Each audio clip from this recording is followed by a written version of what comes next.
4개 지역에서는 고위험군은 선별진료소의 PCR 검사를, 일반 국민들은 선별진료소의 자가검사 키트를 활용하시거나 호흡기 전담 클리닉에서 신속 항원 검사를 받을 수가 있습니다.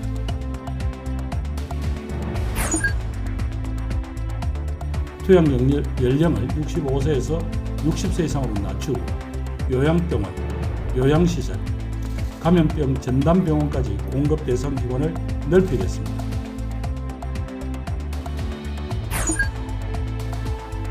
차기 정부의 재원으로 35조 원을 마련해서 이번에는 신속하게 소상공인 자영업자 지원이 가능하도록 14조 가지고는 터무니없이 부족하다고 이미 다 발표를 저도 했고 뭐를 논의하자는 것입니다.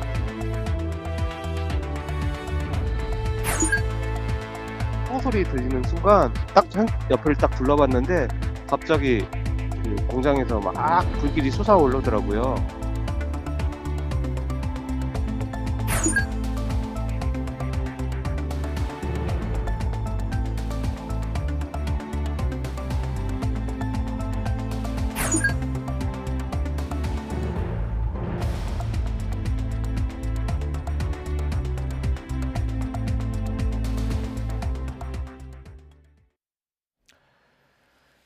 여러분 안녕하십니까? 뉴스나이트 코로나 소식으로 시작합니다. 오는 26일부터 오미크론 우세 지역에서는 새로운 검사 체계가 시행됩니다. 광주, 전남, 그리고 경기도 평택과 안성, 일단 이렇게 4개 지역에서 시작됩니다. 고위험군만 PCR 검사를 받을 수 있고 다른 사람들은 신속 항원 검사나 자가진단 키트를 이용하게 됩니다. 이동우 기자가 보도합니다. 추운 날씨에도 코로나19 PCR 검사를 받기 위해 선별진료소에는 길게 줄이 서 있습니다. 원하는 사람은 누구나 검사를 받을 수 있다 보니 전파력이 강한 오미크론이 크게 유행할 경우 검사 역량이 한계에 달할 위험이 있습니다. 정부는 고위험군에 대한 진단과 치료가 늦어지는 것을 우려해 새로운 검사 체계를 적용합니다.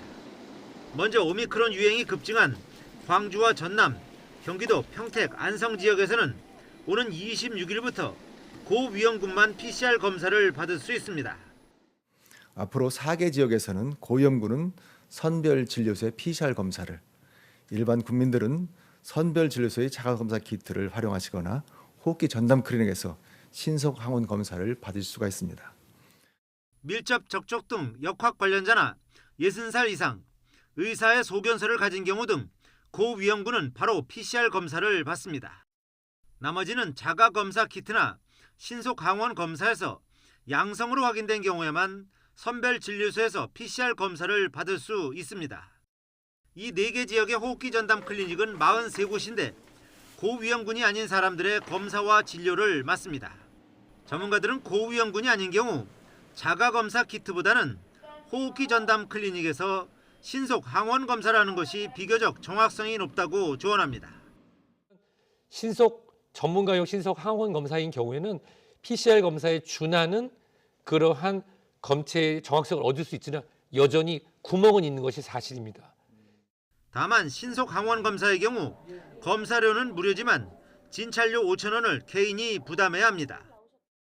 방역 패스 확인을 위한 음성 확인 증명서는 선별진료소 관리자 감독하에 실시한 자가검사 키트나 호흡기 전담 클리닉의 신속 항원 검사 결과가 음성인 때에만 발급받을 수 있는데 유효기간이 24시간으로 짧아집니다.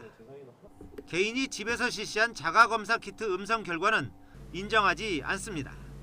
정부는 코로나19 유행 상황과 PCR 검사 여력 등을 종합적으로 고려해 새로운 검사 체계의 전국 확대 여부를 결정할 방침입니다. YTN 이동우입니다. 정부가 먹는 치료제 팍스로비드 사용을 확대하기 위해서 투약 대상과 공급 기관을 늘렸습니다. 오미크론 확산으로 환자가 급증할 것에 대비해서 자가격리 기간도 7일로 단축하기로 했습니다. 홍주혜 기자가 보도합니다. 재택 치료 중인 환자의 상태를 의료진이 영상통화로 살펴보고 있습니다. 먹는 치료제 팍스로비드를 처방받아 복용하는 환자입니다. 이따가 저녁에 8시에 또 같은 시간에 한번 드시면 되고요. 우리 환자분 입슨 증상 말고 다른 증상은 더 나타나는 건 없으세요? 지난 14일부터 일주일간 팍스로비드를 투약한 확진자는 모두 109명. 2만 1,000명분을 국내에 처음 도입했을 때 기대와 달리 투약 건수가 다소 적은 수준입니다. 정부는 먹는 치료제가 더 많은 환자에게 제공될 수 있도록 투약 가능 연령을 65살에서 60살 이상으로 낮추기로 했습니다. 먹는 치료제 공급 기관도 노인 요양시설과 요양병원, 감염병 전담병원으로 확대합니다. 이번 조치로 팍스로비드를 처방받을 수 있는 인원은 30% 정도 늘어날 전망입니다. 오미크론 확산으로 환자 급증이 예상되는 가운데 의료체계 부담을 덜기 위한 대책도 나왔습니다. 오는 26일부터 전국에서 확진자의 자가격리 기간이 현행 10일에서 7일로 줄어듭니다. 단 3차 접종까지 마친 확진자에만 해당됩니다. 결국은 3차까지 마신 것 같은 경우에는 7일이면 완전 해제가 되지만 그렇지 않은 경우에는 7+3일이 그대로 적용된다는 말씀을 드리겠습니다. 다만 3일 같은 경우에는 기존의 GPS를 활용한 것이 아니고 자율적인 격리가 되겠습니다. 이와 함께 역학조사도 현재의 투망식 선제검사나 전수검사 대신 위험도가 높은 접촉자에 주력하는 방식으로 전환해 자원을 효율적으로 사용할 방침입니다. YTN 홍주혜입니다. 소상공인 320만 명에게 300만 원의 방역 지원금이 지급되고 방역 보강을 위해서 먹는 치료제 40만 명분이 추가로 공급됩니다. 14조 원 규모의 추경 내용을 오인석 기자가 전해드립니다. 1월 원포인트 추경은 소상공인 지원에 11조 5천억, 방역 보강에 1조 5천억이 투입됩니다. 무엇보다 소상공인을 두텁게 지원하는 데 초점이 맞춰졌습니다. 자영업 소상공인 직접 지원이 전체 추경 규모의 80% 이상을 차지하며 이는 지지난해 전국민 재난지원금 지급 시 국비 지원금에 버금가는 수준입니다. 소상공인 소기업 320만 명에게 300만 원의 방역 지원금이 지급됩니다. 지원 기준은 지난해 12월 15일 이전 개업하고 매출이 감소한 경우로 여행, 숙박업 등도 지원 대상에 포함됩니다. 방역조치 장기화에 따른 소상공인 손실 보상에는 1조 9천억 원이 추가됩니다. 지난해 10월 이후 집합금지와 영업시간 제한 조치로 매출이 감소한 소상공인 소기업 90만 개가 지원 대상으로 피해 규모에 비례해 차등 지급됩니다. 오미크론 변이 확산 등에 대응한 방역 보강에는 1조 5천억이 투입됩니다. 먹는 치료제 40만 명분을 추가 구매하고 중증 환자 병상이 2만 5천 개로 확대됩니다. 추경 재원은 적자 국채 11조 3천억 원을 발행하고 기금 여유자금 2조 7천억이 활용됩니다. 국채 발행으로 나랏빚은 1,075조 원을 넘어서고 올해 나라 살림 적자는 70조 원 가까이 증가합니다. 추경 규모는 소상공인 지원 소요, 통화물가 등 거시 측면, 그리고 초과세수 등 재정 여건, 국채시장 여건 등 여러 관련 상황과 변수들을 종합 고려하여 판단하였습니다. 정부는 추경안을 최대한 빨리 확정해 줄 것을 국회에 요청했습니다. 다음 달 10일쯤 국회 처리가 종료되면 중순부터는 소상공인 방역지원금 집행이 시작될 수 있을 것으로 예상됩니다. 하지만 국민의힘이 추경안의 대대적 증액을 요구하고 있어서 국회 의결 시기는 다소 유동적입니다. YTN 오인석입니다. 더불어민주당 이재명 대선 후보가 신년 추경 규모를 35조 원으로 늘리자면서 여야 대선 후보 간 긴급 회동을 제안했습니다. 국민의힘 윤석열 후보는 이미 추경에 대한 이야기를 다 했다면서 거부 의사를 밝혔습니다. 최하영 기자가 보도합니다. 정부가 14조 원 규모의 신년 추경안을 의결하자마자 더불어민주당 이재명 후보는 여야 후보에게 긴급 회동을 제안했습니다. 국민의힘이 제안한 35조 원 추경 편성에 100% 공감한다며 후보 모두가 동의하면 차기 정부 재원에서 가져다 쓰자는 겁니다. 정부가 부담을 갖지 않고 차기 정부의 재원으로 35조 원을 마련해서 이번에는 신속하게 소상공인 자영업자 지원이 가능하도록 국민의힘 윤석열 후보를 향해서는 이런 당부의 말도 남겼습니다. 특히 윤석열 후보님 전에도 50조 원 지원 얘기하시고 나중에는 내가 당선되면 하겠다 이렇게 말씀하시면서 뒤로 빼셨는데 이번에는 또 그러지 않기를 간곡히 요청드립니다. 이 후보의 제안은 국민의힘의 요구와 정부의 고충을 동시에 끌어안으며 민생 이슈를 선점하기 위한 전략으로 보입니다. 이에 윤석열 후보는 자신은 추경에 대해 이미 다 얘기했다며 제안을 일축했습니다. 우리 이미 얘기 다 했습니다. 다 했고, 그리고 지금 14조 가지고는 터무니없이 부족하다고 이미 다 발표를 저도 했고, 뭐를 논의하자는 것인지. 그러면서 정부가 국무회의를 거쳐 예산안을 보냈을 땐 양당 원내 지도부가 논의하는 게 순서라며 이렇게 쏘아붙였습니다. 선거를 앞두고 이런 식의 어떤 행동은 국민들께서 이걸 진정성이 있는 것으로 과연 보실지 저도 좀 의문입니다. 국민의당도 포퓰리즘 관건 선거라며 거절 의사를 밝혔지만 정의당은 심상정 후보도 손실보상을 위한 과감한 재정 투입을 주장했다며 이 후보 제안에 환영의 뜻을 밝혔습니다. 일단 여야가 추경 증액에는 공감대를 보인 만큼 국회 심사 과정에서 규모가 늘어날 가능성은 커졌습니다. 다만 재원 마련 방식과 정부가 반발할 수 있다는 점은 여전히 변수로 남아 있습니다. YTN 최아영입니다. 민주당 정청래 의원의 해인사 비하 발언에 반발한 불교계가 대규모 승려대회를 열었습니다. 지도부와 정 의원이 거듭 사과의 뜻을 전하기도 했지만 불교계의 분노가 이어져서 민주당은 지지율에 영향을 미치진 않을까 전전긍긍하고 있습니다. 김태민 기자의 보도입니다. 전국 각지에서 올라온 스님 수천 명이 조계사 앞마당에 운집했습니다. 정부의 종교 편향과 민주당 정청래 의원의 해인사 비하 발언 등을 규탄하는 전국 승려대회입니다. 온전히 전통 문화를 계승 발전하기 위해 문화재 보호법으로 규정한 문화재 구역 입장료도 통행세로 지부받기에 이르렀습니다. 성난 불교계를 달래기 위해 송영길 대표를 비롯한 민주당 지도부가 현장을 찾았지만 발언 기회도 얻지 못하고 발길을 돌려야 했습니다. 송 대표는 거듭 고개 숙이며 이재명 정부에서는 특정 종교 편향이라는 말이 다신 나오지 않게 하겠다고 약속했습니다. 더욱 신중하고 철저하게 말과 행동을 삼가해서 특정 종교 편향이라는 오해의 소지가 없도록 하겠습니다.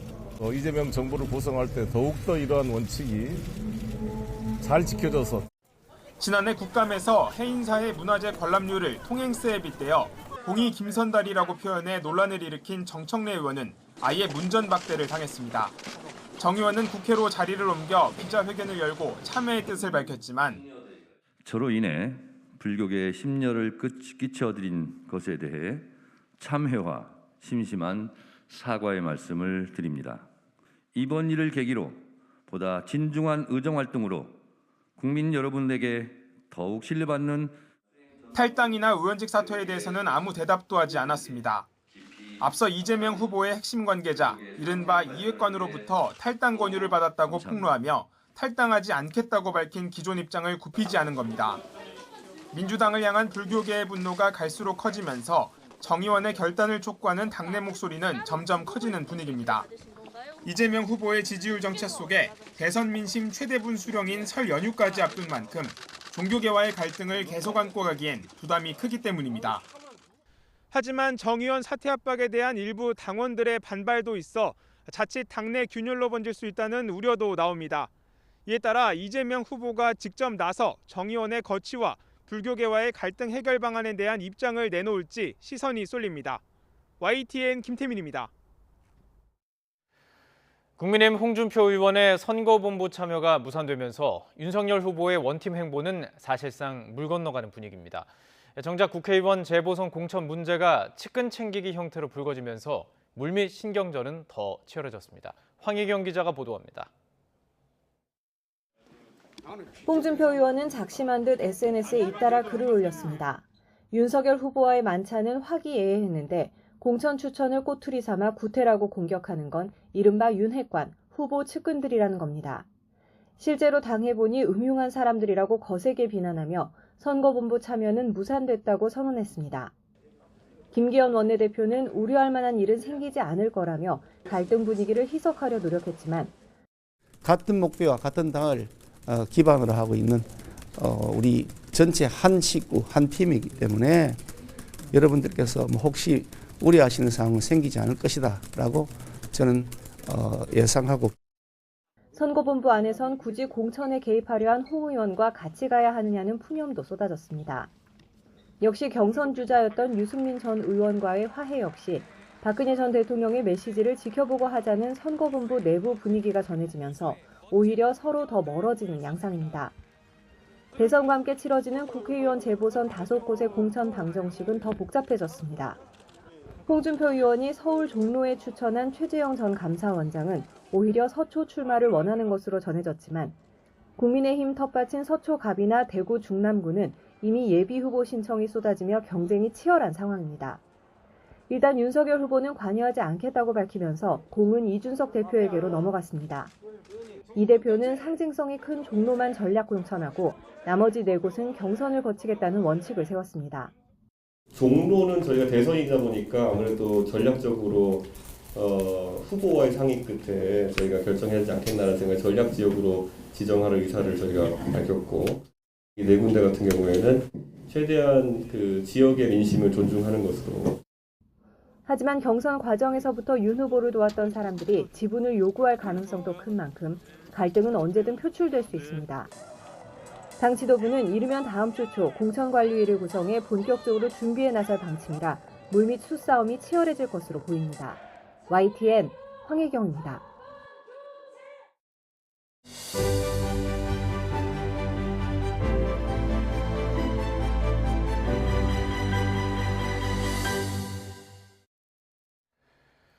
충북 청주에 있는 배터리 제조 공장에서 큰 불이 나서 1명이 숨지고 3명이 다쳤습니다. 이윤활성 물질이 많은 탓에 4시간여 만에야 겨우 불길을 잡을 수 있었습니다. 양동훈 기자입니다. 무섭게 치솟는 검은 연기가 하늘을 가득 메웠습니다. 연기 사이로는 시뻘건 화염이 솟구칩니다. 오후 3시쯤 충북 청주시의 한 배터리 공장에서 큰 불이 났습니다. 소방당국에는 폭발음과 함께 검은 연기가 치솟고 있다는 신고가 접수됐습니다. 소리 들리는 순간 딱 옆을 딱 둘러봤는데 갑자기 그 공장에서 막 불길이 솟아오르더라고요. 불이 났을 당시 공장에는 약 40명이 있었는데 대부분 대피했지만 4명은 바로 빠져나오지 못했습니다. 이 가운데 1명은 자력 대피했고 2명은 구조돼 병원으로 옮겨졌습니다. 그러나 30대 1명은 공장 안에서 숨진 채 발견됐습니다. 소방당국은 인접 소방서의 소방력까지 동원하는 대응 2단계를 발령하고 소방관 100여 명과 차량 30여 대를 투입해 3시간 만에 큰 불길을 잡았습니다. 내부 구조가 복잡해 화재 진압과 수색에 어려움을 겪었습니다. 벽체 부분이나 또 천정 부분이 약간 떨어지면서 바닥에 떨어지면서 연기나 이런 것 때문에 시야 확보가 어려워서 수색 작업이 어려웠던 것으로 확인되고 있습니다. 경찰과 소방당국은 건물 붕괴 우려는 없는 것으로 보고 정확한 화재 원인을 규명할 방침입니다. YTN 양동훈입니다. 광주 신축 아파트 붕괴 사고 현장에서 외벽에 붙은 타워 크레인을 떼는 작업이 진행됐습니다.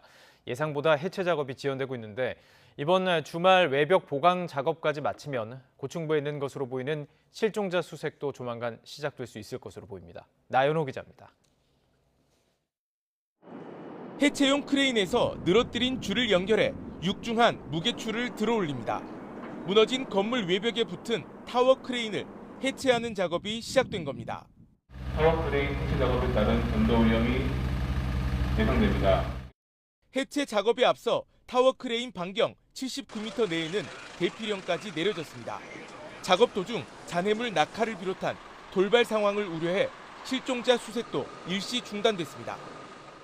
건물 외벽에 설치된 타워 크레인은 붕괴 사고 이후 고정핀도 빠지고 옆으로 기울면서 추가로 무너질 가능성이 제기돼 왔습니다. 이러한 위험 탓에 그동안 실종자가 있을 것으로 추정되는 건물 상층부 수색은 더디기만 했습니다. 그러나 하루 만에 끝날 것으로 예상했던 해체 작업은 하루 더 걸리게 됐습니다. 해체 도중 변수가 나왔기 때문입니다. 그 진행 과정에서 타워크레인의 인접한 옹벽이 80mm까지 변이가 발생을 하였습니다. 그래서 3시간에 걸쳐 안정화 작업을 진행하여 16mm 변이로 다시 되돌아오는 옹벽을 확인하고, 특히 타워크레인 구조물을 하나씩 떼어내는 과정에서 무게 중심을 잡는 게 어려웠던 것으로 전해졌습니다. 한쪽에 27톤의 하중이 제거되면 반대편으로 기울어지는 그 현상으로 인해서 금일 작업이 지연된 부분이고, 주말에는 추가 안전 조치가 이뤄질 계획입니다. 특히 무너진 채로 위태롭게 서 있는 외벽이 추가로 붕괴하지 않게 잡아주는 안정화 작업이 진행됩니다. 붕괴 건물에 대한 긴급 안전진단까지 거치고 나면 다음 주부터는 고층부 정밀 수색 등 적극적인 구조 작업이 가능해질 것으로 보입니다. YTN 나연호입니다. 국세청의 연말정산 간소화 서비스에서 타인의 개인정보를 볼 수 있는 오류가 발견돼 국세청이 유출 여부를 확인하고 있습니다. 국세청은 홈택스에서 타인의 정보를 볼 수 있는 오류를 발견하고 긴급 수정했다고 밝혔습니다. 오류가 나면서 자신의 인증서를 이용해 다른 사람의 이름과 주민등록 번호를 입력하면 타인의 병원 방문 기록과 신용카드 사용액 등의 소득과 또 세액공제 정보를 볼 수 있었습니다. 오류는 지난 15일 연말정산 간소화 서비스 개통 이후부터 18일까지 나흘 동안 계속되다가 민간기관의 통보를 받은 국세청이 18일 오후 로그인을 차단하고 수정하면서 해결됐습니다. 국세청은 민간인증서 이용 범위를 넓히는 과정에서 본인 확인 절차의 알고리즘이 일부 빠지며 오류가 발생했다고 설명했습니다. 또 아직 개인정보 유출 사례는 없지만 자료가 방대해 분석을 계속하고 있다고 덧붙였습니다. 법원이 유튜브 채널 서울의 소리에 대해서도 김건희 씨와의 통화 녹음 대부분을 방송해도 된다고 결론 내렸습니다. 김건희 씨의 정치적 견해뿐 아니라 유흥업소 출입이나 동거 의혹 등도 공개 대상이 된다고 판단했는데 서울의 소리 측은 모레 통화 내용을 공개하기로 했습니다. 황윤태 기자가 보도합니다. 지난주 김건희 씨는 7시간 통화 내용을 MBC가 보도한다는 사실이 알려지자 즉각 방송금지 가처분 신청을 냈습니다.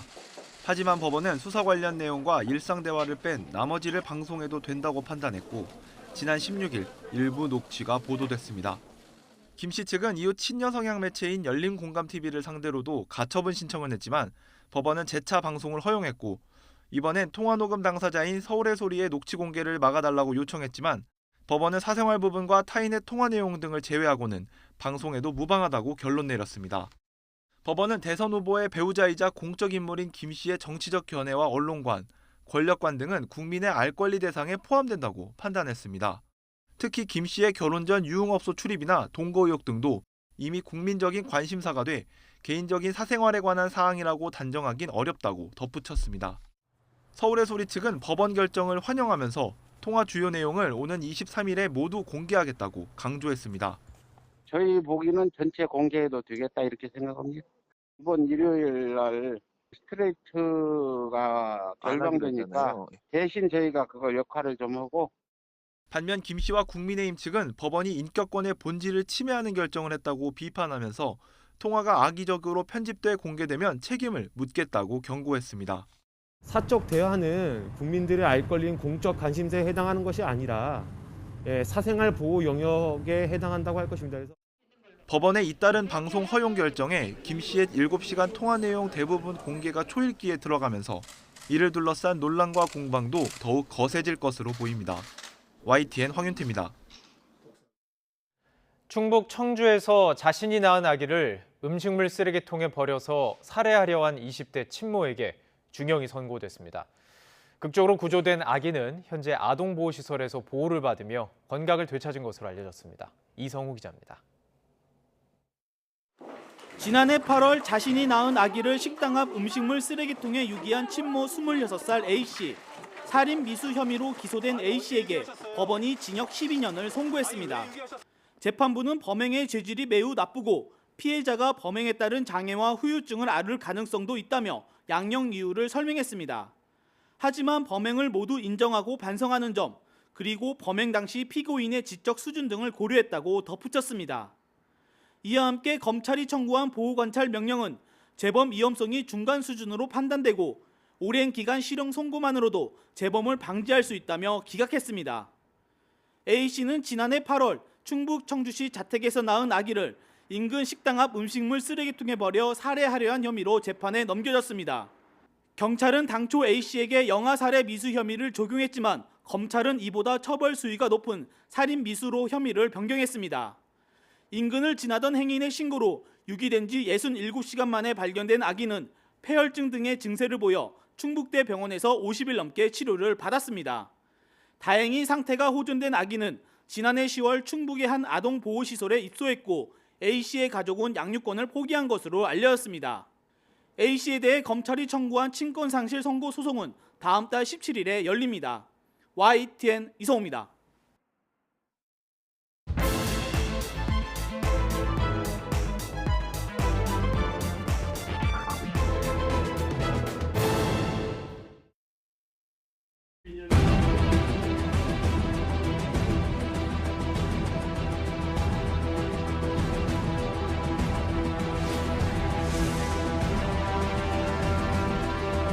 차기 정부의 재원으로 35조 원을 마련해서 이번에는 신속하게 소상공인 자영업자 지원이 가능하도록 전에도 50조 원 지원 얘기하시고 나중에는 내가 당선되면 하겠다 이렇게 말씀하시면서 뒤로 빼셨는데 이번에는 또 그러지 않기를.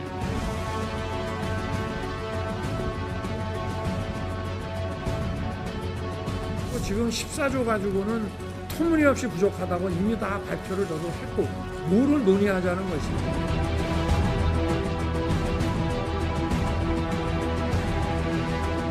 또 실효적인 그 조치를 해야지 선거를 앞두고 이런 식의 그 행동은 국민들께서 이걸 진정성이 있는 것으로 과연 보실지 저도 좀 의문입니다.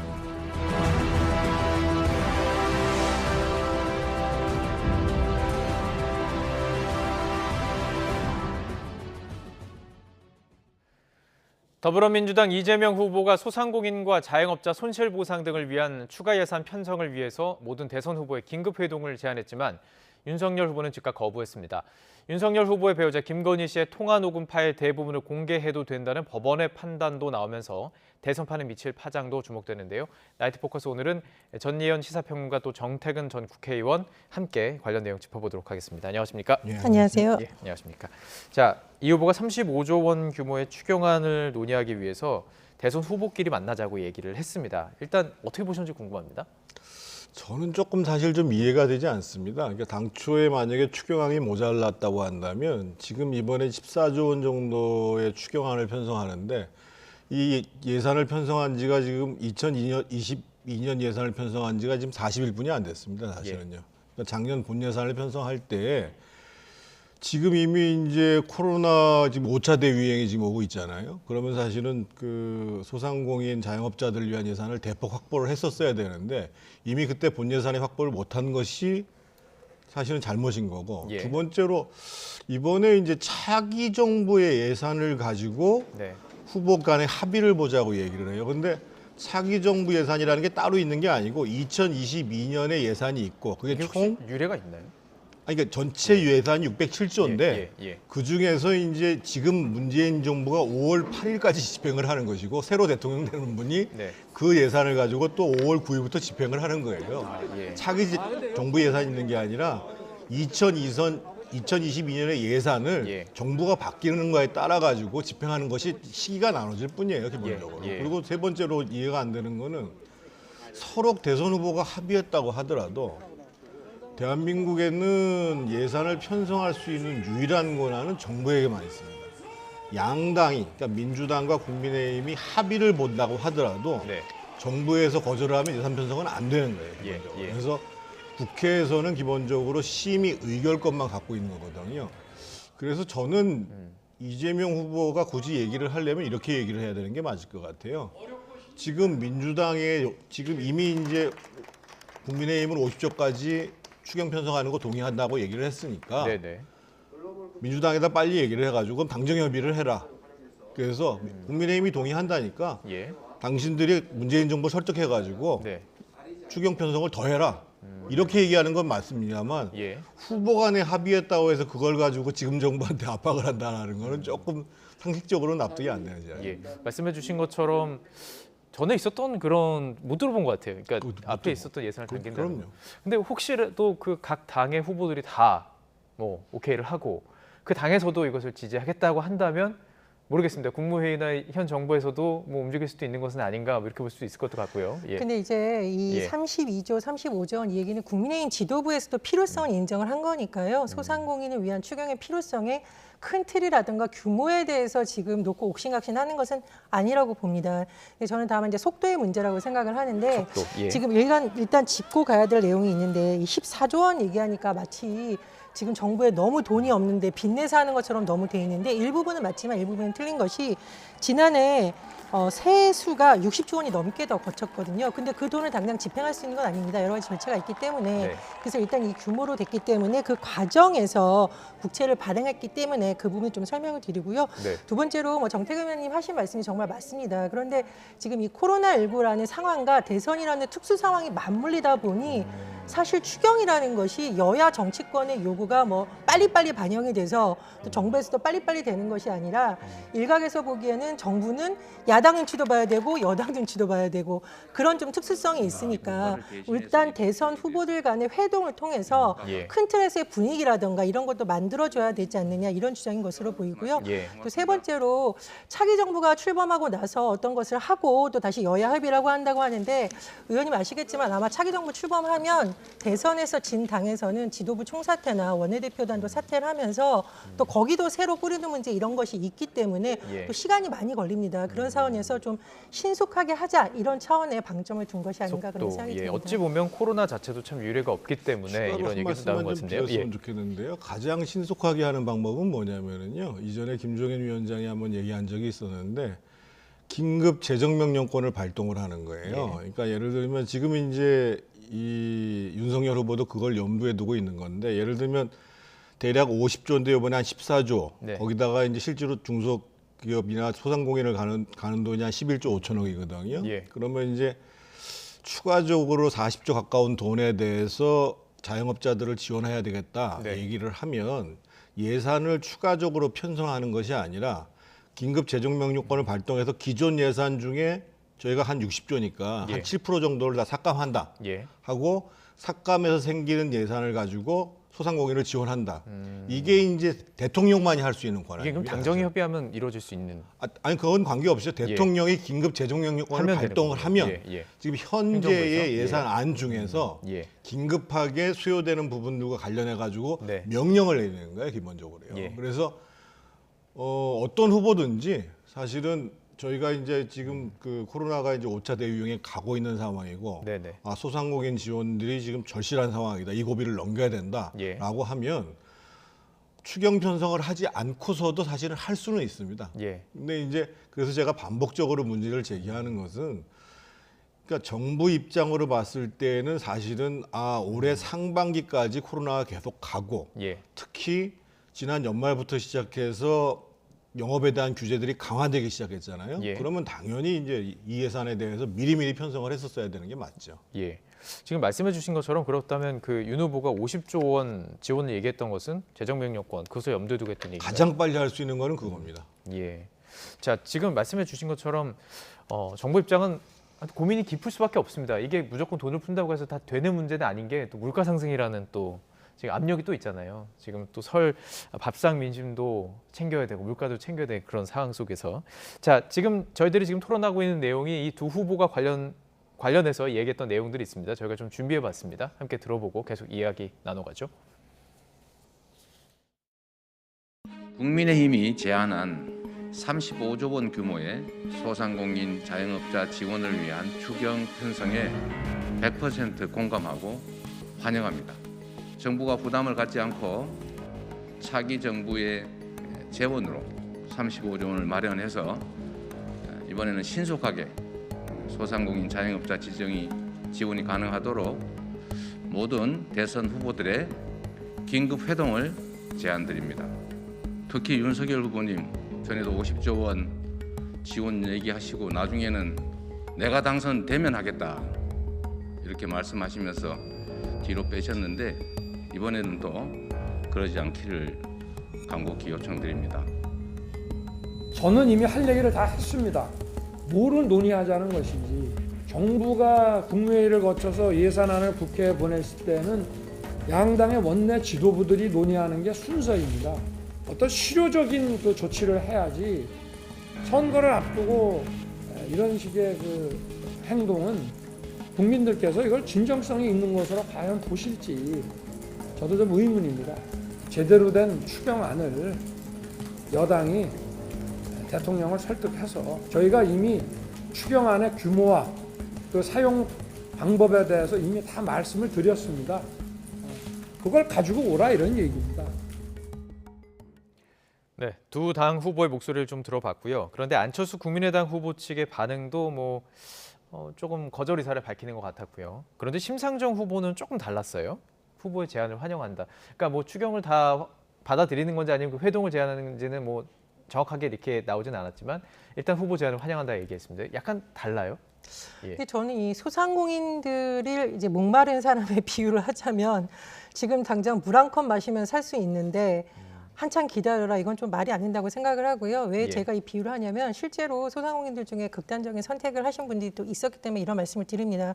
그리고 코로나19 상황이 지금 장기화되면서 월세를 못 내거나 인건비를 감당 못해서 투잡을 뛰는 소상공인도 있다라고 하잖아요. 그래서 그런 측면에서 저는 이제 추경 논의 자체를 너무 포퓰리즘으로 몰 건 아니라고 보고요. 다만 이제 절차적으로 이것이 실효성이 있느냐 이 부분에 대해서는 찬반이 있을 수가 있다라고 봅니다. 그래서 저는 개인적으로는 안철수 후보가 지금 오히려 포퓰리즘 강건 선거를 말하는 것은 지금 상황에서는 좀 맞지 않는다 이렇게 생각을 합니다.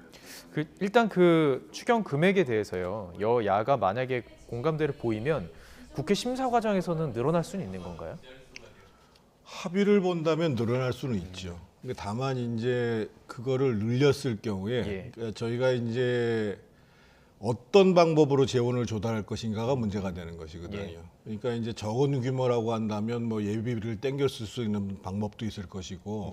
그런데 지금 그러니까 작년에 넘어온 돈, 예를 들면 세수가 초과 분분이 있었다는 거 아니에요? 그거는 법상으로 보면은 결산이 끝나야 돼요.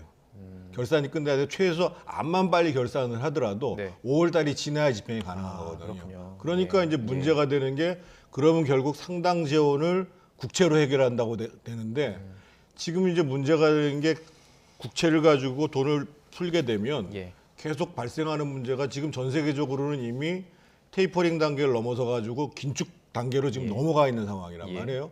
그러면 현실적으로 지금 현재 예산을 조정하는 방법이 있는데 그러면 시간이 걸린다는 거죠, 사실은요. 그래서 사실은 그래서 제가 반복적으로 말씀을 드리는 게 애시당초 예산을 편성했을 때에 다른 예산들도 여러 가지 다 의미가 있기 위해서 편성을 했겠습니다만 이미 지금 코로나 문제가 상당히 상반기까지 계속 장기화될 수밖에 없다라는 조건을 전제해가지고 소상공인 지원 예산을 편성했어야 맞다는 거죠.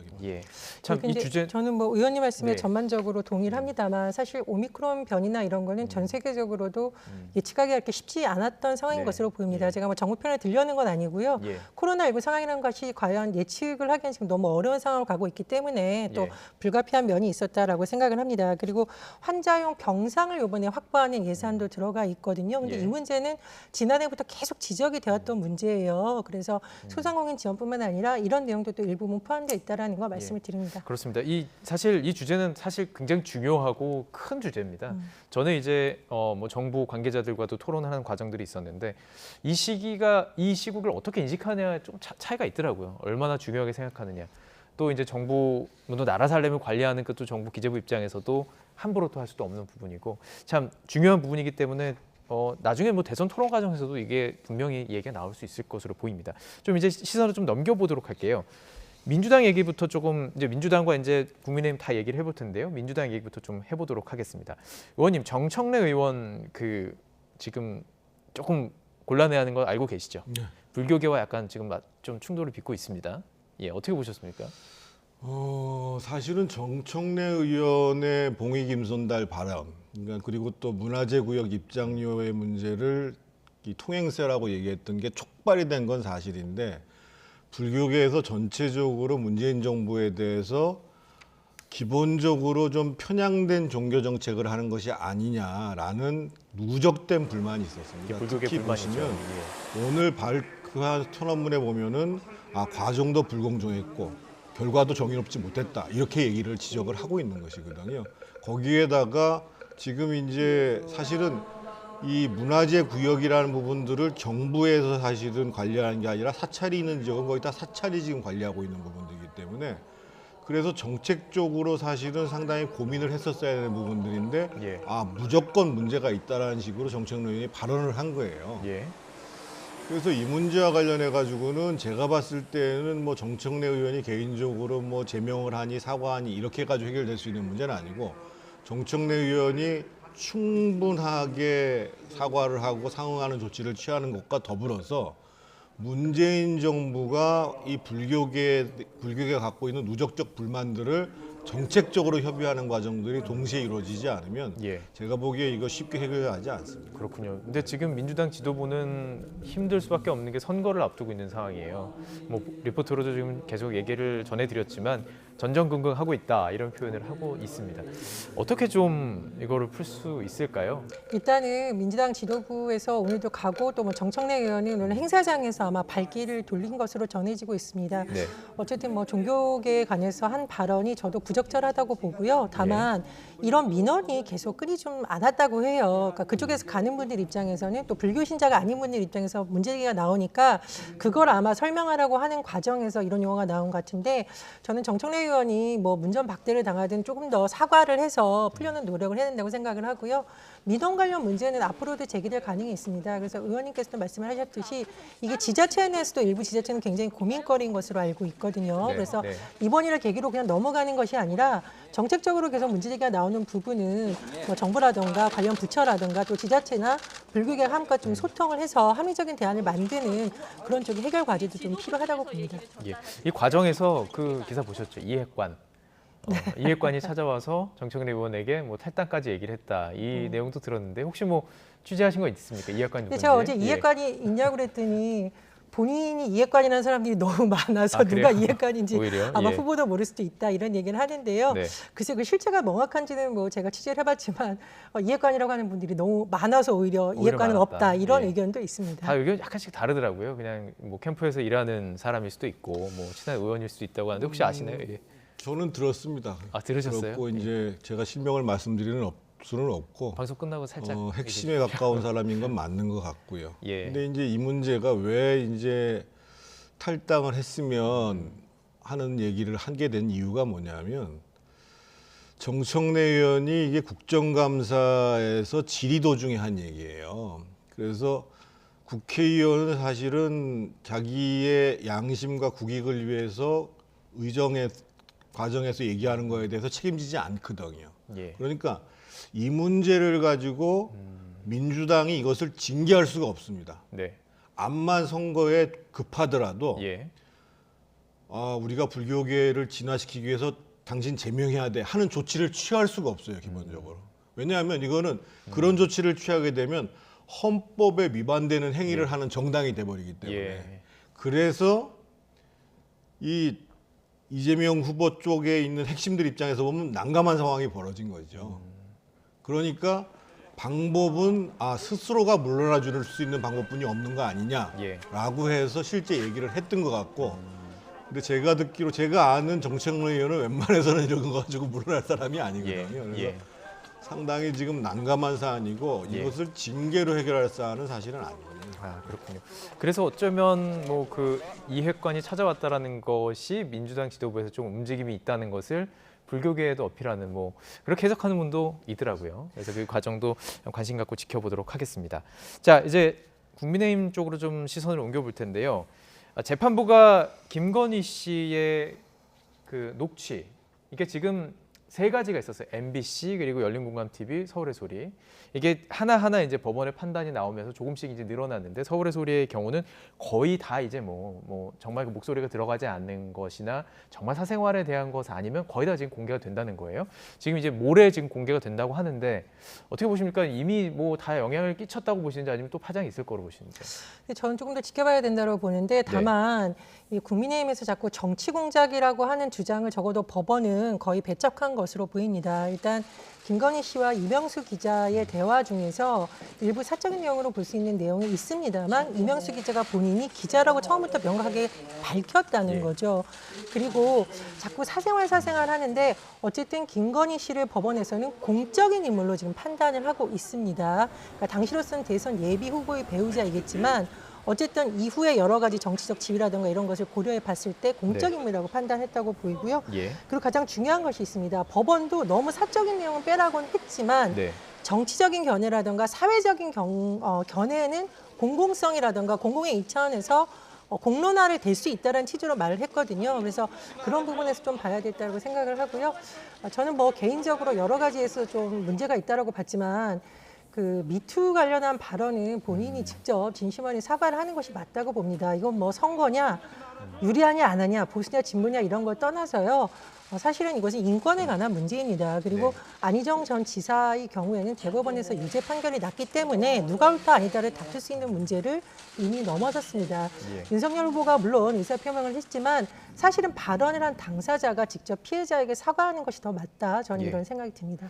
혹시 당내에서 뭐 얘기 나오는 거 없습니까? 이전에는 이제 뭐 두 번에 한 번 더 이제 MBC에서 보도가 있을 것이 예정이 돼 있었기 때문에 그 이후에 뭐 김건희 씨가 직접 사과하거나 얘기가 뭐 이럴 수도 있다라는 얘기도 있었는데요. 이제 MBC에서 일단 안 하기로 했잖아요. 저는 이번 과정을 통해서 민주당, 국민의힘 다 너무 호들갑을 떤 거고요.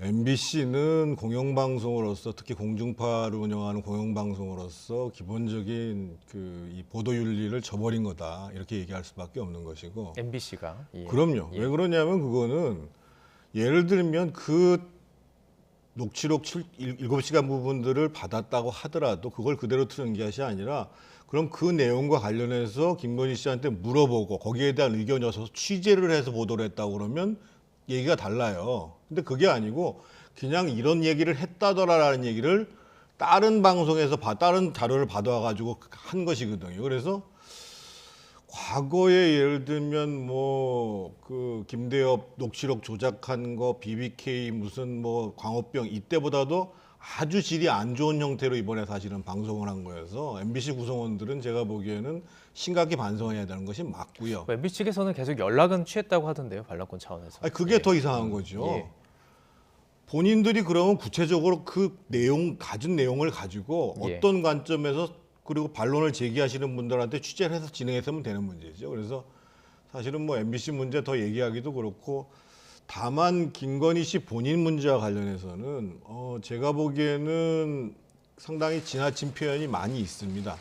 그런데 지금 상황에 와서는 그것이 사실은 지지율에 지금 영향을 미치는 상황이 안 돼 버렸어요. 그러니까 워낙 그 양당에서 막 얘기하는 과정 속에서 또 그동안에 또 김건희 씨에 대한 여러 가지 이제 뭐 음해나 네거티브가 있었기 때문에 사실은 지금 나온 발언 수준 자체가 지지율에 영향을 미치지는 않습니다. 하지만 제가 봤을 때는 그 유력 후보의 부인으로서 개인적인 견해지만 사석에서조차도 하지 않아야 될 얘기를 많이 한 것도 사실입니다. 그런 점에 대해서는 성찰을 할 필요가 있고 특히 예를 들면 안희정 씨 관련 발언 관련해서는 본인이 2차 가해를 하려고 했던 것은 아니지만 결과적으로 2차 가해를 한 주체는 MBC죠, 사실은. MBC지만 그러함에도 불구하고 본인이 발언한 내용이기 때문에 본인이 의도했건 의도하지 않았건 그것이 공표됐기 때문에 그 문제에 대해서는 명료하게 사과를 해야죠.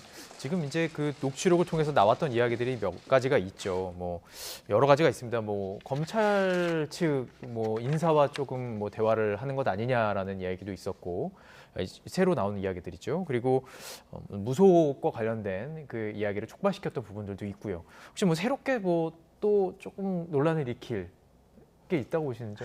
근데 저는 뭐 이제 예. 김건희 씨가 화가 나서 그랬겠지만 뭐 권력을 잡으면 뭘 어디를 어떻게 하겠다 이런 거는 사실 굉장히 위험한 발언이고요. 예. 정치인의 아내는 물론 단체장의 뭐 부인들도 제가 여러 번 취재를 해봤지만 본인은 선출된 권력이 아니거든요. 그러나 공인으로서도 행동을 하기 때문에 굉장히 발언을 조심해야 된다고 봅니다.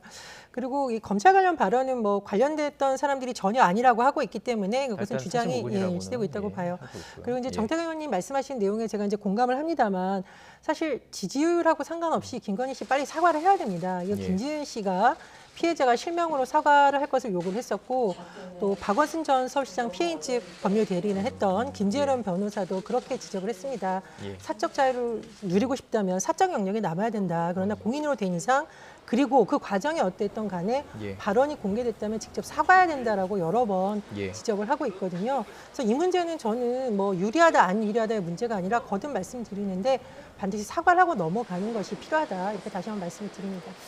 김종인 위원장 오늘 혹시 그 기사 보셨습니까? 네. 이 김건희 씨 녹취록을 듣고 좀 기분이 상했던 것 같아요. 그 선관위 있을 때 혹시 뭐 김건희 씨와 관련된 얘기 듣거나 뭐 지금 이 녹취에서 나왔던 뭐 무속 신앙과 관련된 어떤 이야기 들으신 건 없었습니까? 그런 거는 없었고요. 선대위 있을 저희가 때, 사실 가장 우려스러웠던 것은 이제 첫 번째 작년에 12월 선대위, 12일경에 그 김건희 씨의 이력과 관련해 가지고 부풀리기나 일부 허위 기록이 있었던 부분과 관련해 가지고 사실은 그 당시에 김종인 위원장이나 뭐 저나 상황본부에 있었던 사람들은 아주 시급한 사과가 필요하다라고 했었는데 그게 이제 12일이나 걸렸던 것이죠. 그러면서 이제 지지율이 하락하게 됐던 것이고 이번에 발언과 관련해서는 뭐 김종인 위원장님이 언짢은 문제를 떠나서 예를 들면 스테이트 보도가 나온 다음에 홍준표 의원이 잘 지적을 했는데 그러니까 인식에 문제가 있는 몇 가지의 지점이 있거든요. 예를 들면 뭐 박근혜 전 대통령은 보수가 탄핵을 시킨 거라든지 또는 이제 뭐 김종인 위원장이 먹을 게 있어서 왔다든지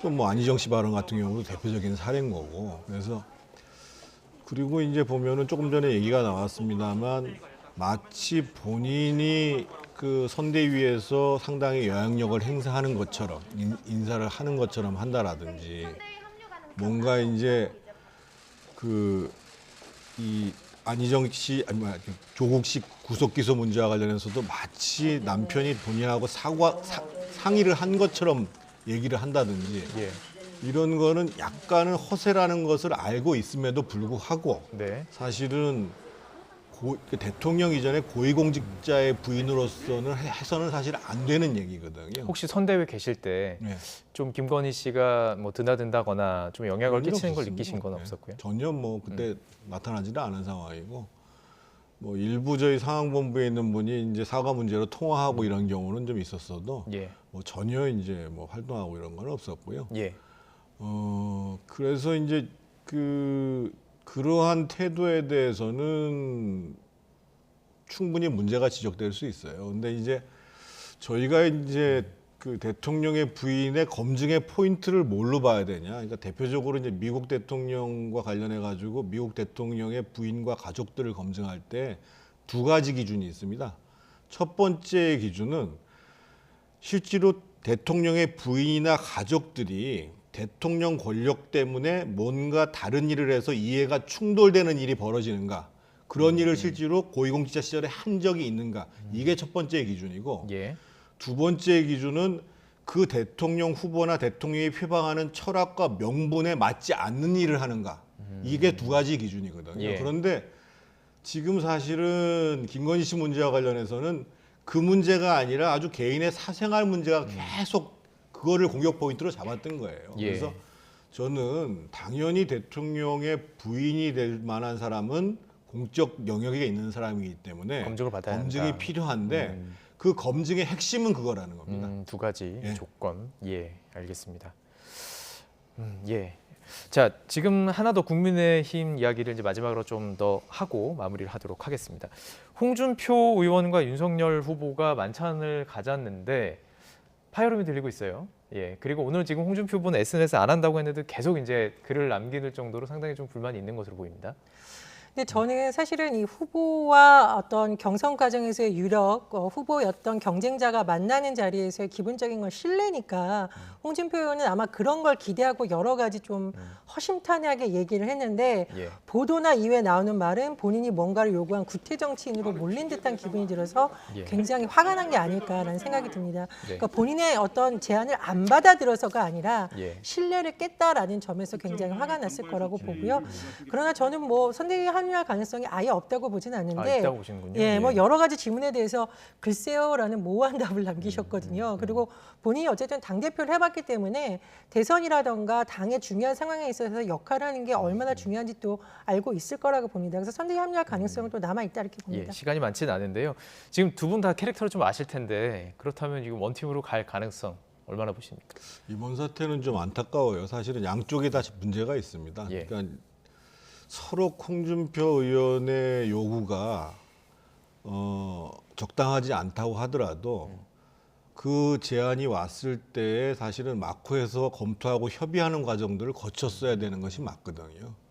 그리고 특히나 이제 국민의힘 입장에서 보면 지금 한 표가 아쉬울 텐데 지금 대구의 선거구나 서초의 선거구 같은 경우는 당선 가능성이 굉장히 높은 거거든요. 이 문제와 관련해서는 사실은 당에서 다른 당과의 연대라든지 표가될 만한 사람을 영입을 해서 충분히 전략적 선택을 할 수가 있는 거예요. 그래서 그런 부분에 대해서 미리미리 준비를 해서 협의를 했다고 그러면 사실 이렇게 파열음이 생기지 않죠. 그래서 저는 아직까지 그래도 이제 많이 수습을 했습니다만 정말 대선 승리라는 게 굉장히 어려운 과정이거든요. 그 어려운 과정들을 넘어가기 위해서는 정말 당 내부에서 아주 세밀하게 구성원들을 잘 힘을 모아나가는 과정들을 해야 되는데 그런 점에서 아직까지는 좀 아쉬움이 많이 있습니다. 알겠습니다. 오늘 있었던 정치 현안들 조금 스피드 있게 좀 하나씩 짚어봤습니다. 오늘 말씀 잘 들었습니다. 고맙습니다. 전예현 시사평론가 정태근 전 국회의원과 함께했습니다.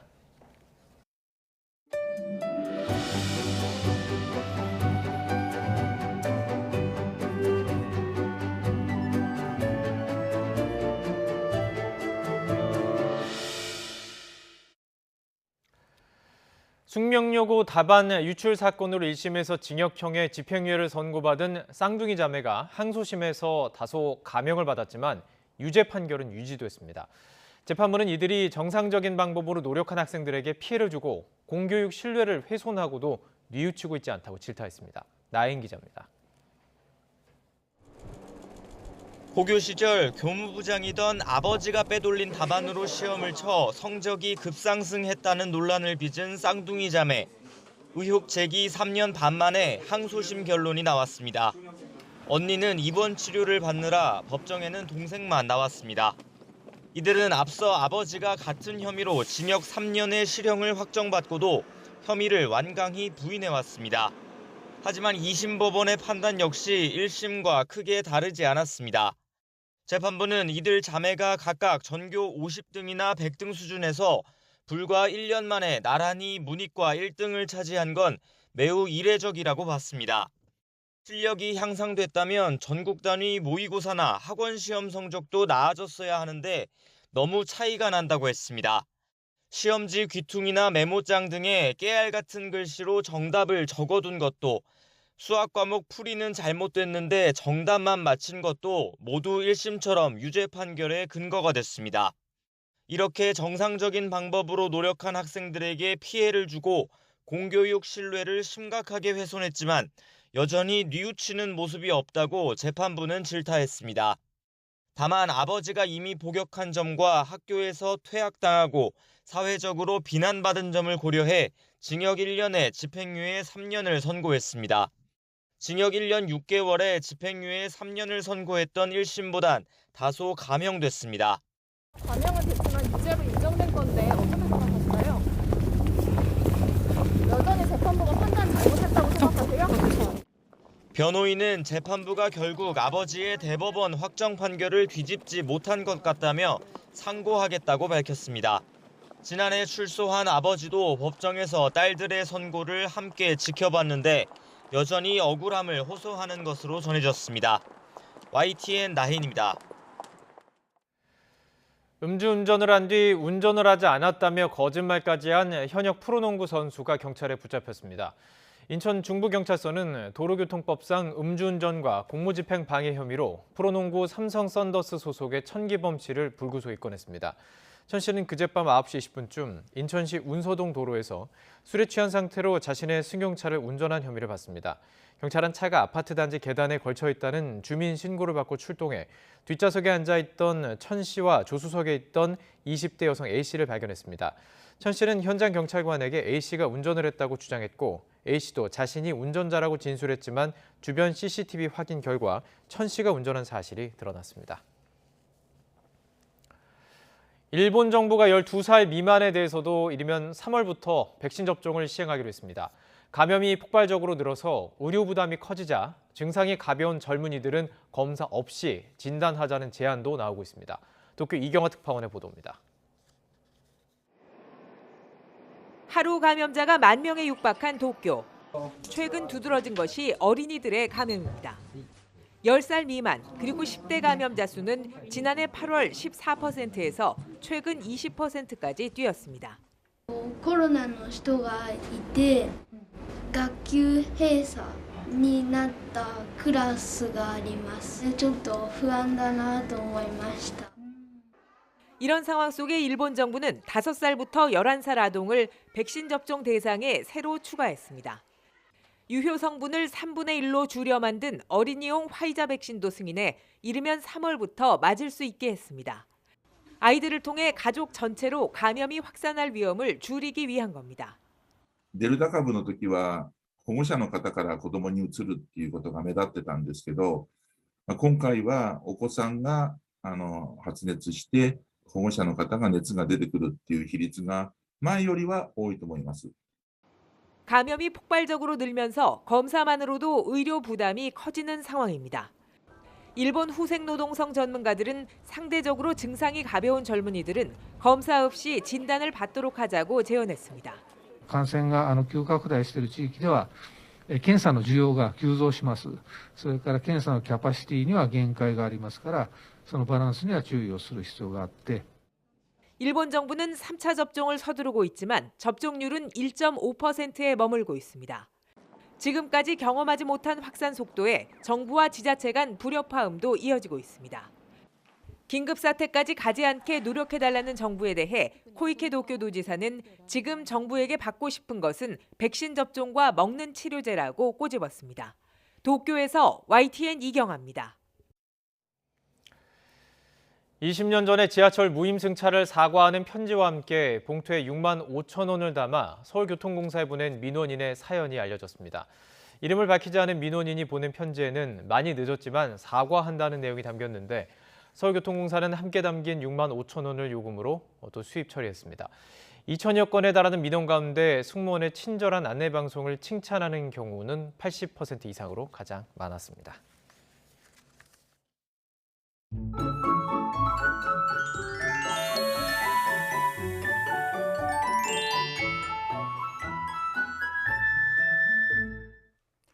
주말인 내일은 추위 걱정은 조금 내려놓으셔도 되겠습니다.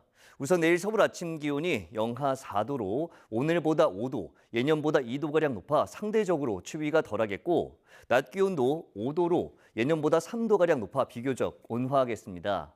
다만 추위 대신 미세먼지에 대비하셔야겠습니다. 내일도 서쪽 지방을 중심으로 초미세먼지 농도가 나쁨 수준을 유지하겠습니다. 이 지역에 계신 분들은 외출하실 때 꼭 KF80 이상의 미세먼지용 마스크를 착용하시기 바랍니다. 또 구름이 잔뜩 끼는 가운데 호남과 제주도에는 밤에 빗방울이 떨어지거나 눈이 날리는 곳이 있겠습니다. 내일 아침 기온 오늘보다 5, 6도가량 높겠습니다. 서울 영하 4도, 대전 영하 3도, 광주 1도, 부산 3도로 예상됩니다. 낮 기온도 오늘보다 1도에서 3도가량 높겠습니다. 서울 5도, 대전 8도, 광주 11도, 부산 12도로 예상됩니다. 휴일인 모레는 기온이 더 오르겠지만 역시 공기가 탁하겠고 전남 남해안과 제주도에는 새벽부터 낮 사이, 동해안에는 밤 사이 비나 눈이 내릴 전망입니다. 날씨 정보였습니다. 뉴스나이트 마치겠습니다. 시청해주신 여러분 고맙습니다.